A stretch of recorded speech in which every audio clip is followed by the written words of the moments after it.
Amber, welcome to the Mindful Fire podcast. I'm so glad to have you here. Thank you so much. I'm excited to be here today. Yeah, I'm excited to dive into this. I know we connected a few months ago, and I was really interested in sharing your story on the podcast and have you share your journey with the audience. So let's start there. I'd love to have you start by sharing who you are, your journey, and what you're up to in the world. I am Amber Howarth. I am a traditionally trained as a veterinarian, and now I'm starting to go through different chapters. So, to take everybody back for a second, I was one of those people who wanted to be a veterinarian since I think I was 4 years old. I came into it. My grandma always volunteered at the hospital and had a little box underneath her sink in the bathroom with first aid stuff. And I would take it and I'd run around the house and everyone would get doctored. The humans, the dogs, everybody would get a towel wrapped around their arm or something, a bandage somewhere. But that's how this started. And my parents also had a cat before I was born. We got a Rottweiler when I was 2, and we kind of kept collecting animals as us kids grew up, and my grandparents always joked with us that we were the Howarth Zoo. So we always had animals in the house and we're doing things like that. So I just continued that path and that love. My dad and I also would watch The Crocodile Hunter on TV with Steve Irwin, and I really got into wildlife in that way. And I just kept pursuing through high school, through my undergrad. I was nose to the grindstone, very nerdy, still kind of am till today in a way, or in several ways, if you ask my husband. But I just started doing everything that I could to get into vet school, and I did. And the messaging that I received from family members was you go to school, you get a degree, you come out the other side, you go to work, and you work until you retire. And that was kind of your pathway. And that was what was expected of me. So I went and I did that. And I got myself almost into negative $200,000 of school loans. And luckily for me, that was only graduate school. I had scholarships and other things for undergrad, but that was how expensive graduate school was going to be for me. And so my husband and I had gotten married throughout vet school, and it was always at the back of my mind going through school. How am I going to pay for this? $200,000 is a house, basically. You could own a house with that in some parts of the country. Other parts, maybe not today, but back then, yes. And I felt guilty. I felt truly, really guilty going into a new marriage with all of this debt, knowing that my husband didn't have any debt and that I was going to be bringing him down with that. So I graduated in 2020 when the whole world decided to shut down and take a pause. And there were some good things that came out of it. My husband and I at that time were living across the country because our trainings had pulled us in different directions. He is military and he's an Apache pilot. So he was going to school for all of that. He had recently graduated and moved to his first duty station.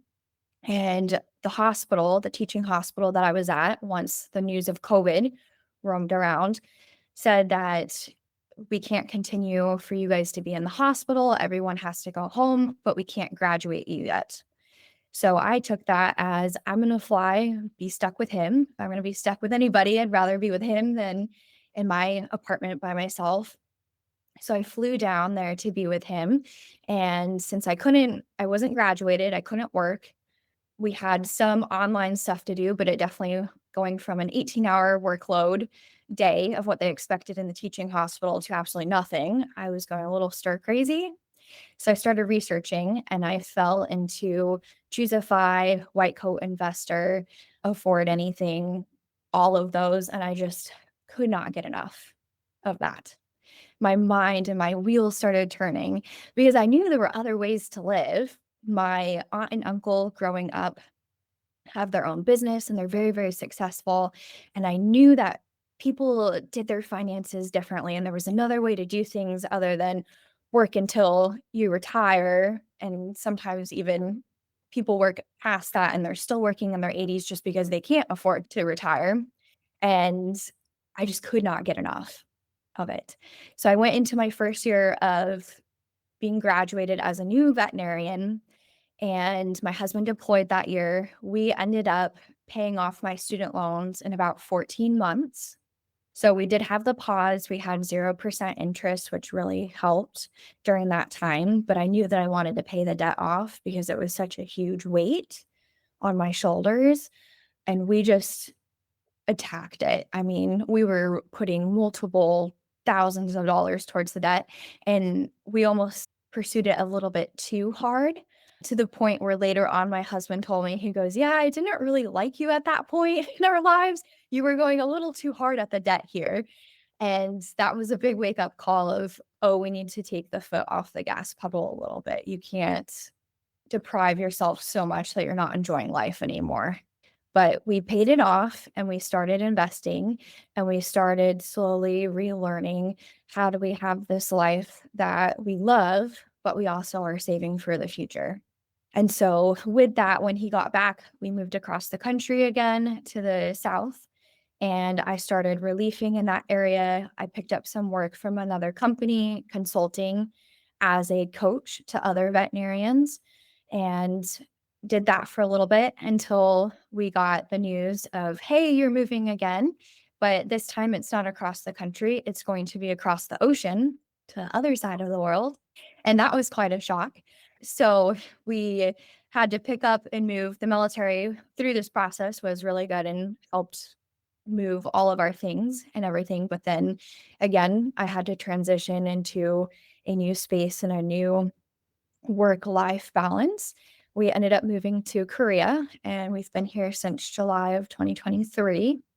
And with that, I've had to position work a little bit differently and figure out what I want to do going forward and how all of that's going to fit into the military life that my husband leads and me as his spouse.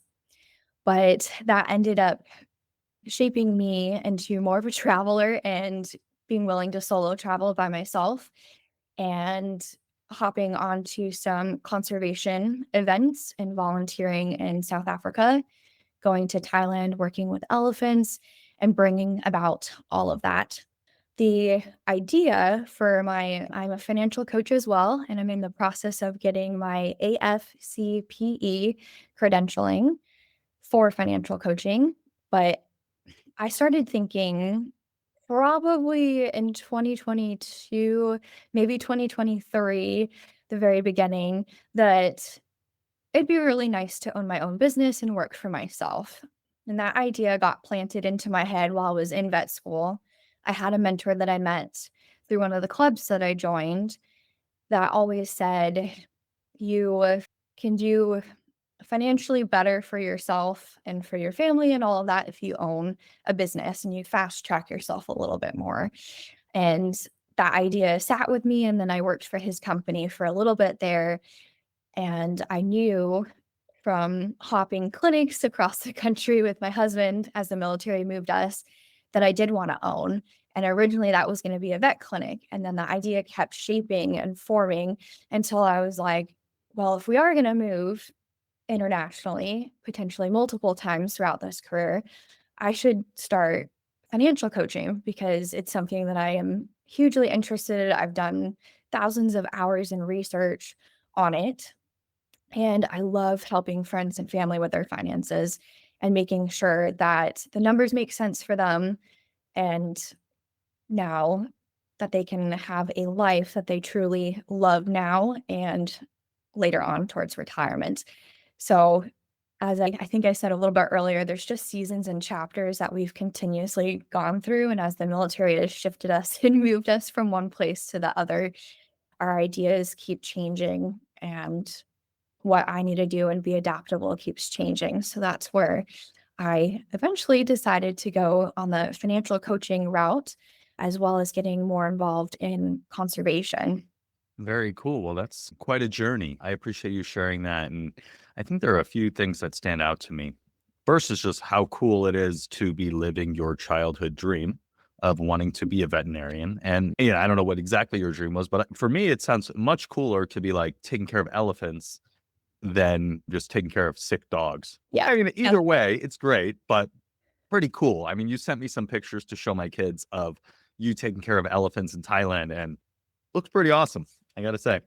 They are so amazing. Hollywood, I feel like, does elephants a disservice because they are so quiet, so they will sneak up on you. I feel like Hollywood makes elephants the ground shakes as soon as they move, and yes, it does if they're running and there's multiple running, but when it's just 1 or 2 walking, they're so quiet. And the other thing is you're like in Jurassic Park. The noises that an elephant can make, there's so many different tones and different growls and all these different things that you don't even realize until you go. And I tell all the students that I take into Elephant Nature Park in Thailand, it just you're literally in Jurassic Park. It is so amazing, and anyone who has the chance to go to Thailand and experience that definitely should. It's life-changing. That's amazing. Yeah, it's so cool. And then the other thing that stands out is just the resilience. Like so many changes, so many restarts, so many unforeseen things. I mean, that's life, but Yeah. you've had a lot of that in a very short period of time. And so I guess just like how how do you think about that? How do you bounce back when you have to go to Korea, which presumably you've never been to, no, don't know anybody there, and you started over? Like any lessons in terms of resilience? Definitely. It was hard, I'm not gonna lie. It was really hard, and, when we first found out, I was a little scared and skeptical and nervous. It did help a little bit. My husband deployed here in June of 2020 to 2021, but they kept him pretty locked down on the base, so he did not get to explore Korea very much, but he had at least a little bit of an inkling of what to expect, and yeah, it was a culture shock coming here just to see the differences and to learn their customs and rules and all of that, but we kept an open mind and we kept pushing through. For me, what helps is having little things to look forward to. So, shortly after we moved here was my trip planned to Africa to go and help with we did rhino dehornings, rhino captures and moving. We darted buffalo and ended up relocating them to a different game reserve. And so just having little things along the way to look forward to. And then I will say too, the community here is tight knit just because on post, Humphreys is really big and we're the biggest installation overseas. But with that being said, we're kind of like a little island of Americans floating in a sea of Koreans. So going to different events, putting myself out there on the Facebook groups that Camp Humphreys has and everything really helped with that. And then just keeping an open mind, going with the flow, as I said earlier, really helped with the resilience. Yeah, that's awesome. And yeah, it sounds like you're doing quite a bit of solo traveling so Mhm. I guess I'm curious like how when you think about this next chapter of your life, like with the financial coaching and then the veterinarian conservation work, like how does that all come together? Right. And like, yeah, how do you balance it all and kind of what does that vision look like? Yeah. So conservation and finances are actually more married than people think. And we all are on the same planet. We all have to live. We all have to use the planet's natural resources. So in a way, we all affect one another, even the tiniest species like your bees and your spiders and things like that. We all play a role. And that comes into contact with finances because finances also make the world go round and helps with everything. Without finances, you can't have one or the other, not unless we go back to bartering as we were in the caveman days. But for balancing it with my business being solely online, I'm able to take it with me wherever I go. And I do share that with my community of where I'm at and the different places that I'm traveling to. For example, I just recently went to Bali and went to the FI retreat there with Amy. The Five Freedom Retreat with Amy Minkley, who was a guest on the Mhm. podcast on episode 126. That's so awesome. Yeah, she was absolutely amazing. I tried to get into the first Bali retreat and it sold out in 8 minutes. I was right there. I had the room picked out and ready to go, ready to hit submit. And then the website was just, nope, no more spots. We're done. We're sold out.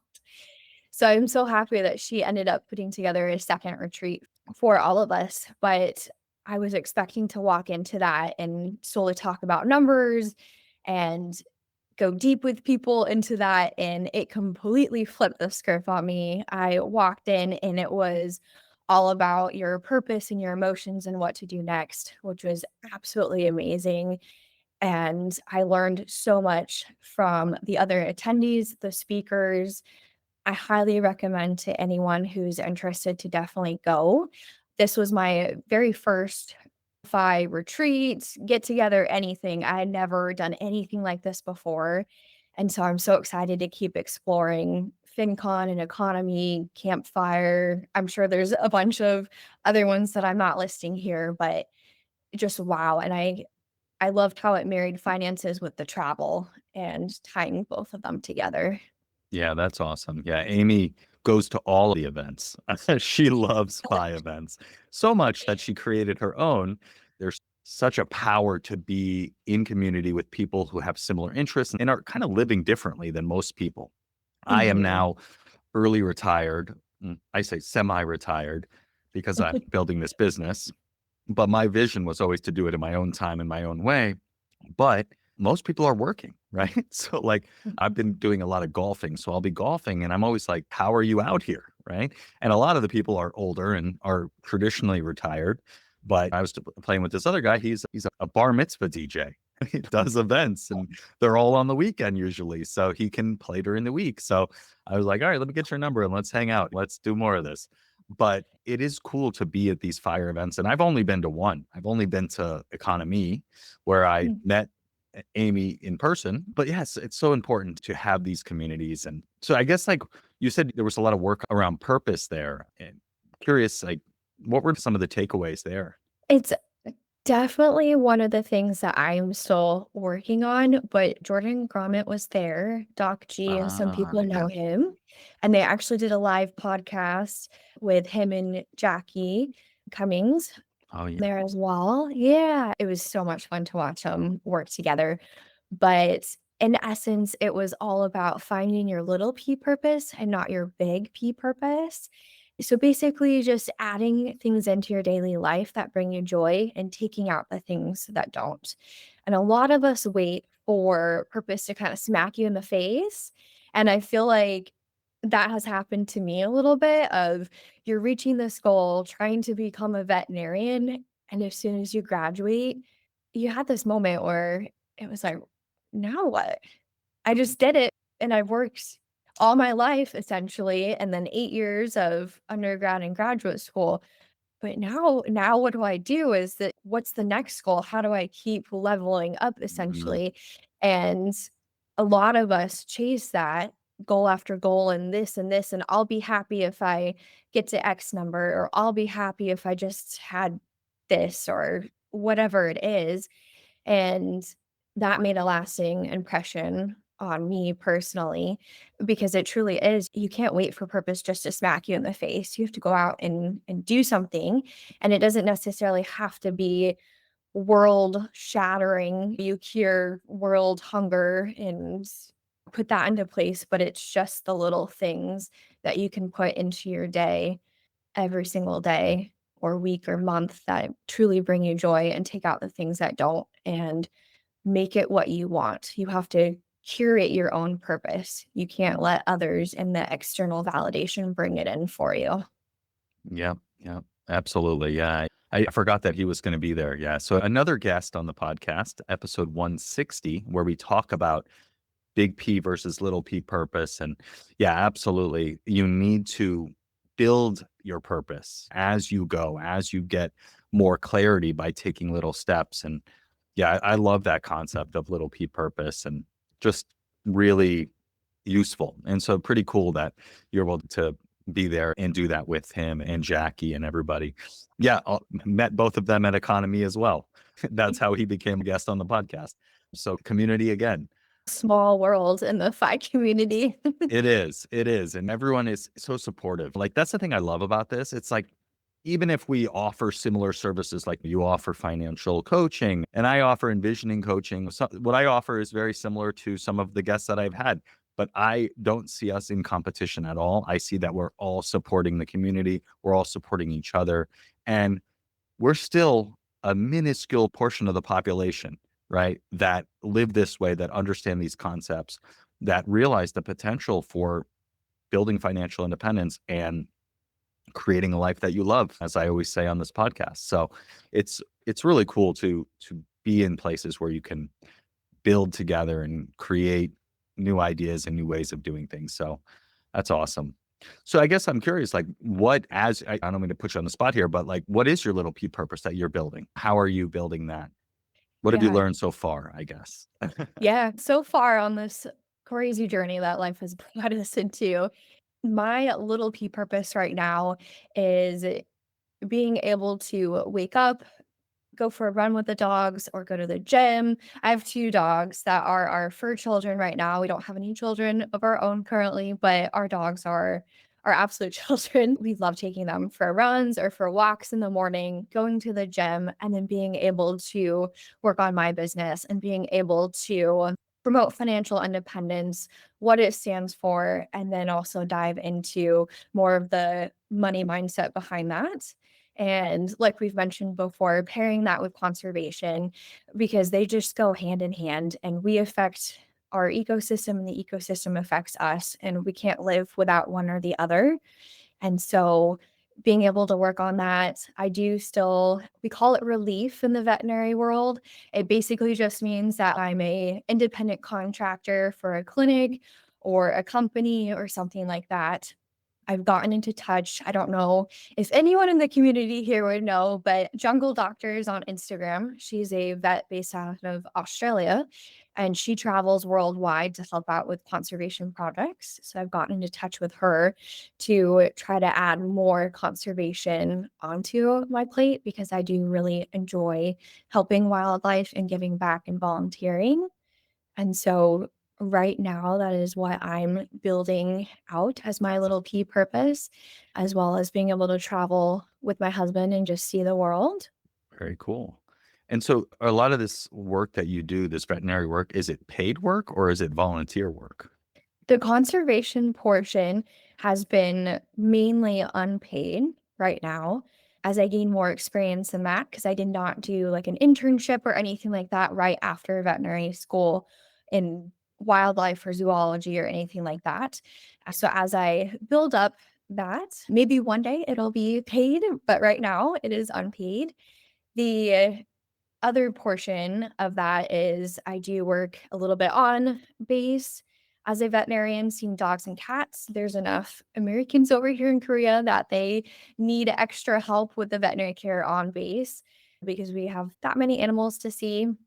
And then I will go back to the States and work mainly in Arizona. That's where my family's from. So I'm able to go back with them, stay with them for a little bit, say hi to the family and the friends and all of that. And then the Thailand program that I work with is called Loop Abroad, and they bring veterinary students, and then also occasionally high schoolers, mainly over from the United States, but there have been some students from Europe as well as Puerto Rico, Australia coming over and joining us. And we take them through a 2-week program that they can actually get college credit for if they're in college. Yeah, we do a week with the shelter medicine. There's a Thai veterinarian there who's doing the hands-on surgeries of the spay and neuters.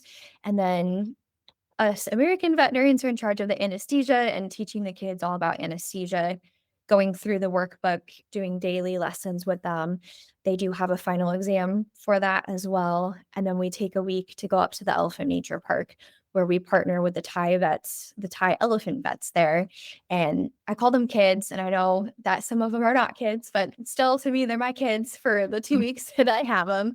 They get hands on experience with the elephants. They get to potentially clean wounds and give the elephants injections and other things, whatever that elephant vet for that day has to do and Mhm. that's safe for the students to do and partake in. Got it. So, Amber, let's switch gears a little bit and talk about your financial coaching practice. And I know you have this concept that you call WILD. And you told me when we first talked what it means, but I have forgotten. And I'm very interested for you to share your approach to financial coaching and what WILD stands for. Awesome. I would love to get into that.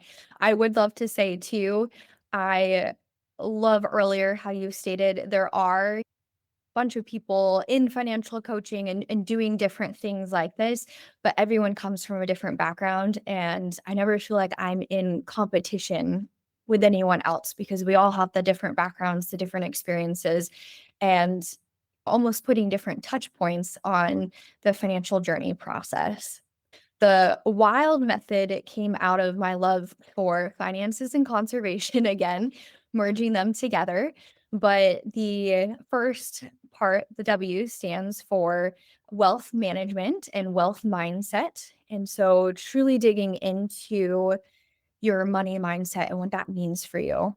Because growing up, everyone's parents came from a different background and their parents taught them different things about money, which then translated to the kids. And I've even heard from some of my clients that I've talked to, even between siblings, they learned different things from their parents, even though the parents were telling them the same thing, they took away different pieces of that message and internalized it differently, even though it was the same household, same situation, same stressors. And so I really wanted to focus on that. And that came about. I was in a business group coaching program, and we would help each other out depending on what our coaching profile was in this group. And one of the ladies was like, "Oh, I really need to work on my money mindset." And I that sparked something in me. I was like, tons of people have things from their childhood or from their past relationships or things that they've done in the past that come from that money mindset where they just need a reframe or a little bit of a rewiring or a nudge through that. So that's why the first portion of this wild method is all about the mindset behind money. The I is for intentional spending and investing. My husband and I tried doing a budget, and we definitely were very budget heavy when we came out of veterinary school and we're trying to pay off that mountain of debt. And we soon realized for us that a budget was just very restrictful and we didn't like that word. And I feel like a lot of people don't in this space. It has a lot of sometimes bad connotations to it. And I didn't want to go around saying budget and have people kind of do that immediate, like, "Oh, you what do you do for a living? You help people budget." And so intentional spending is just easier to handle. People like to spend money. Most people, there are some people in this space that it's really, really hard for them to spend money, but it just helps relax that a little bit. And if you do truly make sure that your money is going into the categories that you want it to, you're going to feel better about it and your money is going to work for you. Investing portion comes an educational piece around what are the different buckets? What is a 401k if that's where they're at and need that help? But that's how month two is set up essentially with the I. And again, since I am a financial coach, legally I cannot provide different portfolios and anything like that for anyone. And I do make that really clear to the people that I work with that it is all an educational piece. But I really do love helping people understand the system a little bit better because a lot of people come into it and they think it's this complicated, complex thing, and you have to be sitting online from 8 a.m. in the morning until the afternoon figuring things out every single day with the stock market. But L is your lifestyle design.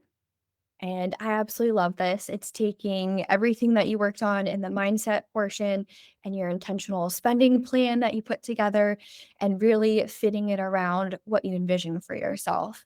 And this, I really like to be flexible because as I have learned, I thought that I would graduate vet school and work in a vet clinic until I retired and then had that golden age with this pot of gold at the end. And I would retire and do all the things then. And life changes faster than that. And you would need to be able to have a plan and be more adaptable in that.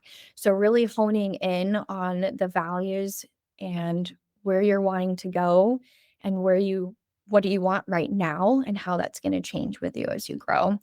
And then the last portion, the D, is for discovery. And so that fits a little bit into the lifestyle design, which is why they're paired in my program together of just discovering new things and hitting into that little P purpose of adding and taking away and having little experiments with life to see what you like and what you don't like. Very cool. I love it. I think pretty well cover it. So tell me a little bit about, how you help people evolve their mindset when it comes to finances. I think we all have our hangups about money. So I guess like how do you help people become aware of the stories that they tell themselves about money? And then how do you kind of unwind those a little bit?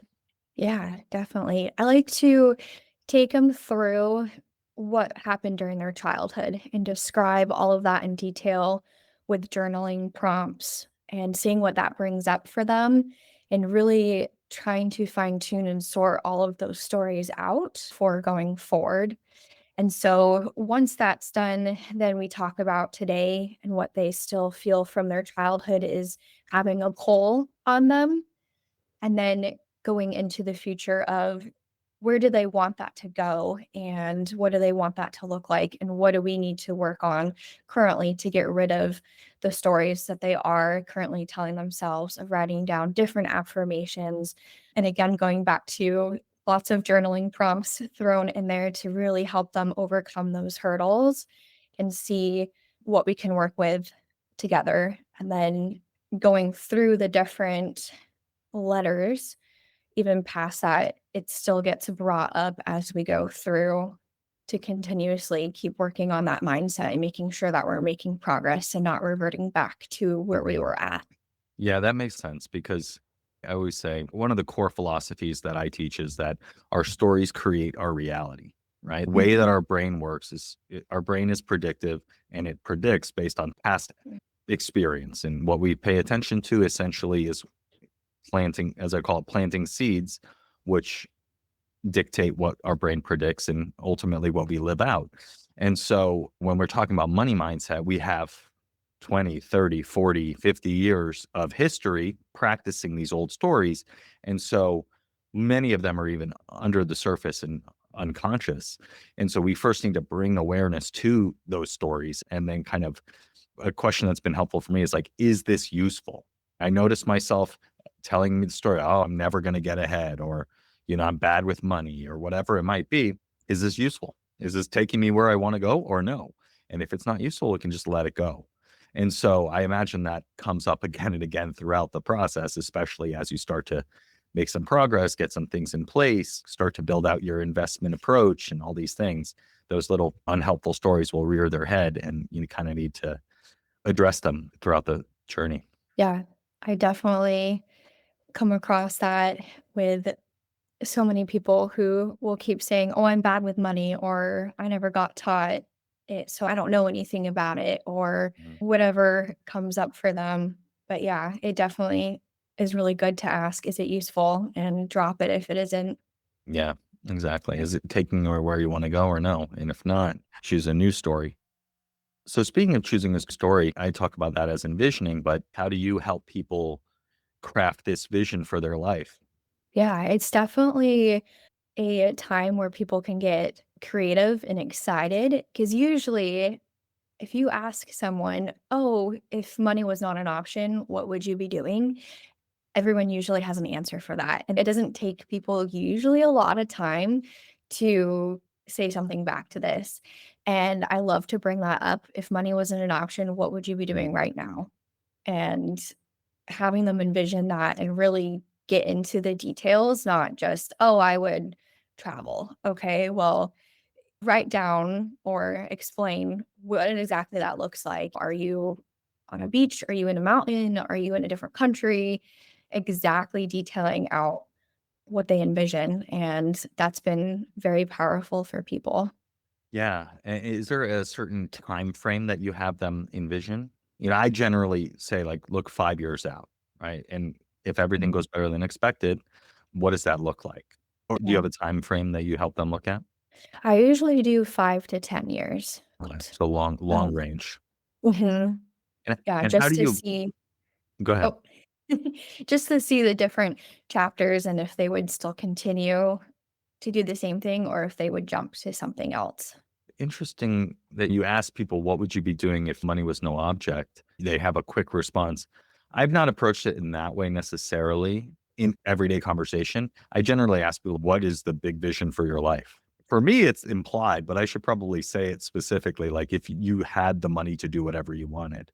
But I find that a lot of people don't have an answer for the question that I ask, which is essentially, what's the big vision for your life? I find that most people never make the time to ask themselves these questions about what do you actually want and what would you be doing if you could do anything? Interesting. I've asked friends and clients and family, and usually I get a response back, at least some sort of quick. It might be High off cuff. level. I haven't broken it down yet, but a high level quick response. Yeah, I mean, obviously, I love that question. It's like, I'm a vision guy, right? I'm all about vision. And for me, it doesn't need to be tethered to reality at all. I think different people approach things in different ways. So, yeah, I guess so. Like, you got them in this long range vision. How do you back that into, okay, how do you start living this life today and building your financial situation and building your life and career to get to that vision?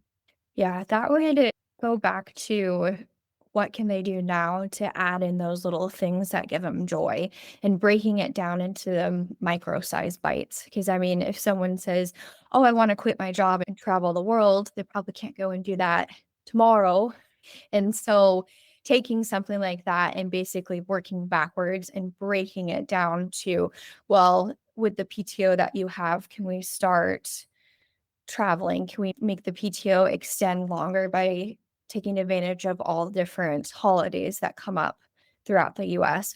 Or maybe they transition into a job where they can do it hybrid or more so remote, that the company doesn't care necessarily where they're at as long as they're getting their work done on time. So it really depends on what that high level vision looks like, and then finding ways for us to break it down and bring it in their life today, or maybe transition and bring it in slowly.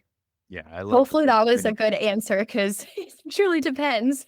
No, of course, it definitely depends on kind of what their vision is. And in my work, when I've led group coaching programs, my fire starter program, and just had conversations. I've had a lot of conversations with people who are considering it, and I always get them to ask them what's their big vision, right? And if you want to do my exercise, you can download that at mindfulfire.org/start.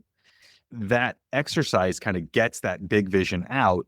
But I think what's always interesting for me is like the thing that's interesting is that you can start living that life right away, right? Like most of these vision, like some of them, you get so pie in the sky. It's like, well, yeah, I want to have like a private jet. It's like, well, that's, yeah, maybe you're going to take some time on that one.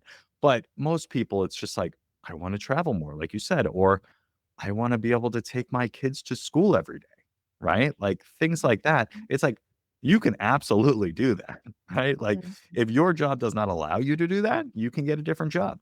And so mhm, that for me, I find that so empowering. That's like you either have what you want already, or you can tweak your life slightly to start having aspects of that vision. And so the promise of when I was doing my group coaching program is like, by the end of this program, you're going to be having tangible ways that you are living your vision already. And that's kind of a spoiler alert. It's like, because it's not that hard to do.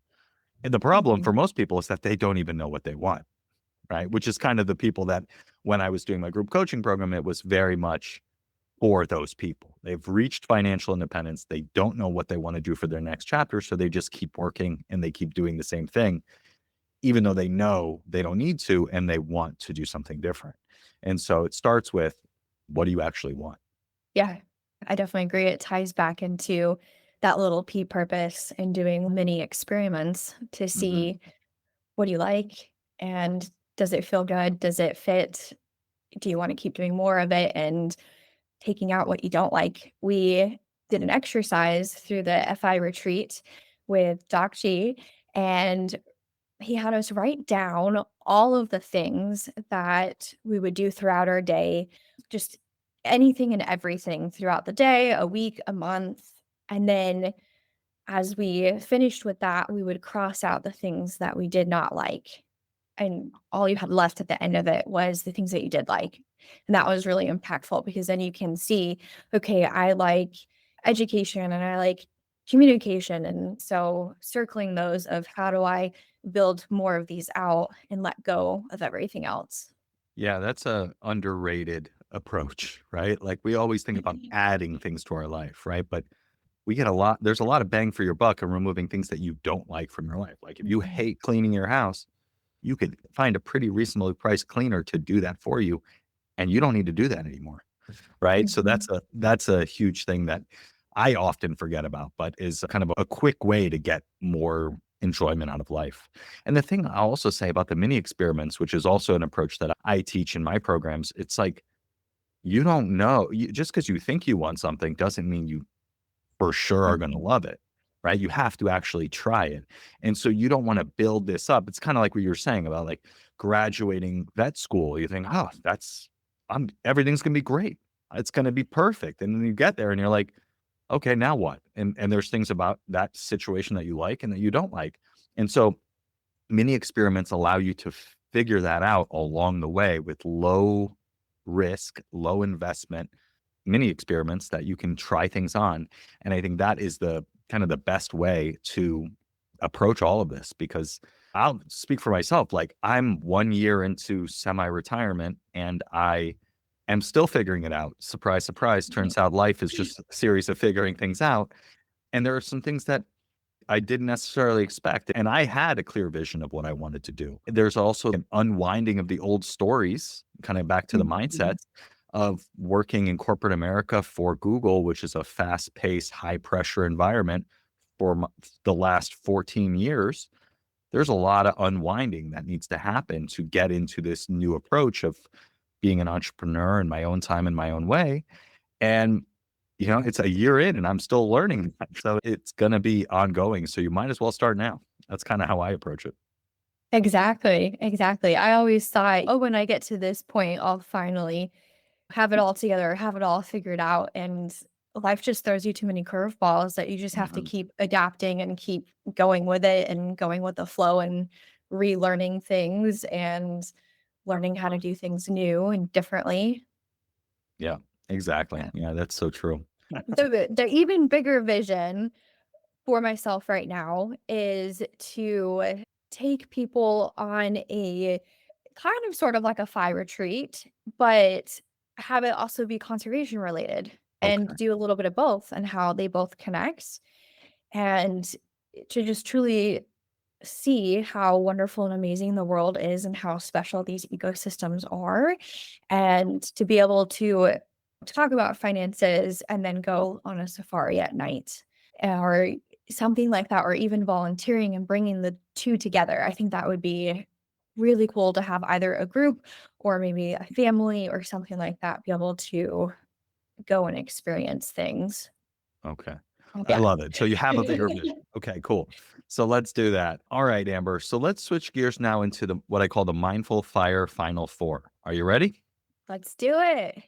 Alright. So the first question is all about envisioning, right? We've talked about it already, but I'm curious, when you think 5 years out, what is your big vision for your life and the work that you wanna bring to the world? In 5 years' time, I hope that I have a group program that will choose a different destination every year and go somewhere new and inspiring with wildlife for people to be able to see the world that I see with the veterinary side and the conservation side, and marrying that again into a little bit of finance and mindset work and bridging the two together to be able to have an unforgettable experience experiencing our natural world and also working on the purpose and the mindset and everything else behind it. And I think just being able to bring those two together and being able to see both sides would be absolutely amazing. Very cool. That sounds awesome. So keep me posted on that. 5 years time, my kids will be a possibly appropriate age for something like that. But that sounds really cool. And yeah, I just love that you're melding these two things together. Like I'm doing the exact same thing, right? With mindfulness and financial independence, retire early. Like I always felt there was an overlap. And so it's cool. And you're bringing together different parts of your life and your training and your background and your passions into this one thing. It's very cool. And I think there's a lot of, I mean, people love animals, right? People presumably Yeah. love the world, the earth. Some people. So there's a lot of opportunity there, I think. And just it's a different way to educate people about finances and personal finance and all of that. And for me, I think it's just so empowering when you understand your financial situation and you understand the path to financial independence, the simple path to wealth, as J.L. Collins says, another guest on the podcast, which was amazing. Also a result of community and being at economy. Like it's so empowering because you can Mhm. take risks. You can make bets on yourself. You can build your life in a way that you want rather than a way that is just required to pay the bills, right? And there's so many people around the world struggling to just put Mhm. food on the table, just keep a roof over their head. Richest country in the world, so many people doing that every single day. And I don't think that's going to get better anytime soon. So I think that we each need to build these skills for ourselves so that we can carve out our own path and live the life that we want because we only get this one life. So we might as well make it the best that we can. There's some statistic out there, and I can't remember exactly. I want to say between 70 and 80% of people, once they get their finances in order and know that they're going to be okay and they don't have to work to put food on the table or keep a roof over their head, actually end up doing philanthropic type of events or starting their own charity or foundation or etc. So it's such a big part of this community. Yeah, it's awesome. I had this idea when I was at Google and I kind of did a little bit of it, but I had this idea that they're called nooglers when people join Google and they all start on the same day and they have a big room with all of them. And I always had this idea that I want to teach these people from the very beginning. Some of them are fresh out of college, some of them have 50 years experience, but either way, here are the financial benefits that you can take advantage of here and the core concepts that you can have in your back pocket to build wealth. Because I figure all these people are smart. They didn't get these jobs because they're not smart and they're motivated and they're ambitious and they care.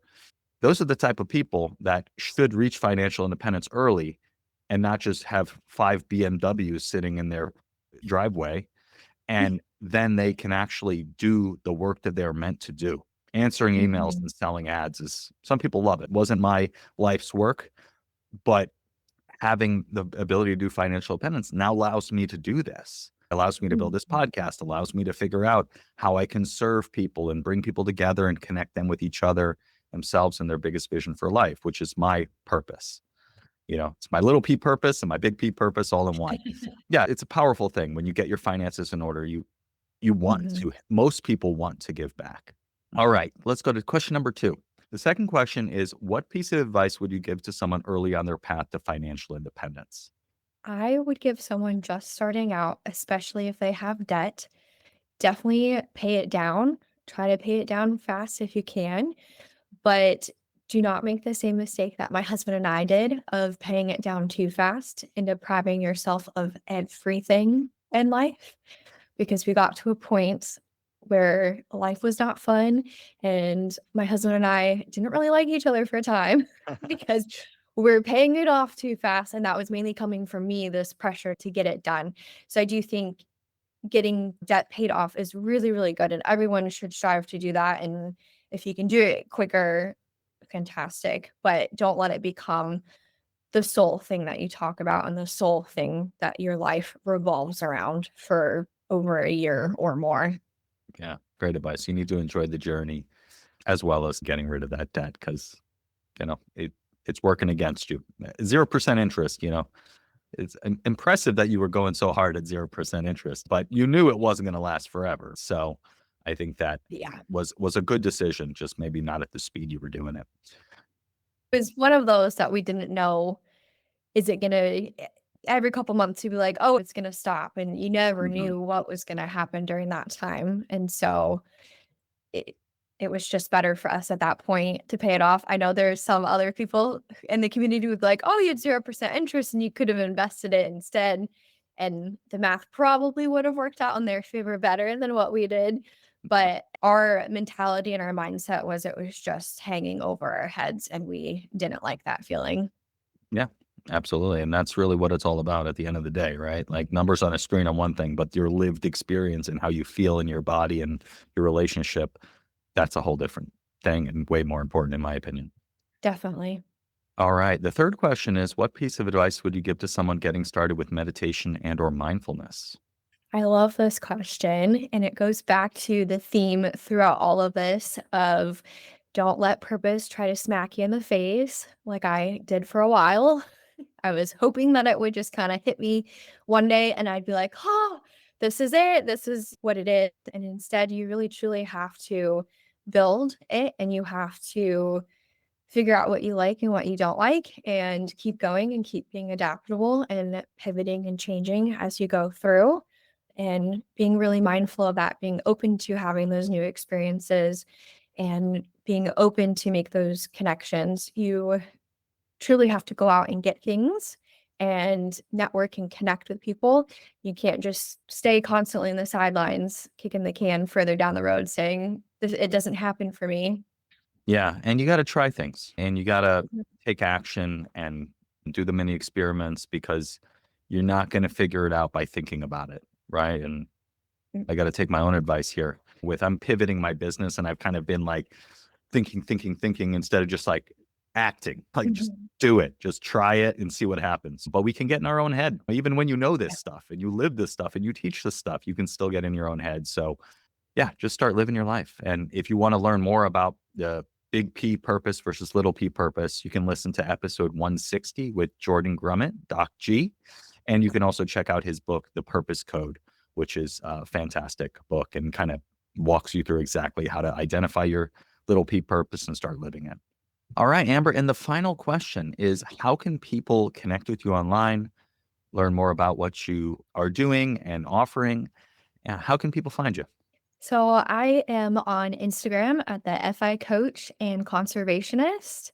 Lo and behold, my handle is very tied to what we were talking about this last hour. And I'm over on Substack at Amber FI Coach. I also have a free guide that people can download to help cut years off your retirement timeline as well, that we will put up on the mindfulfire.org/Amber. Yeah, definitely go check out that guide. It's fantastic. It's again at mindfulfire.org/Amber. That will take you over to Amber's website where you can put your email in and get that guide right away. And yeah, follow her on all the platforms. All the links will be below this in the show notes. And yeah, thank you so much, Amber, for being here and sharing your wisdom with the audience. Thank you so much for having me.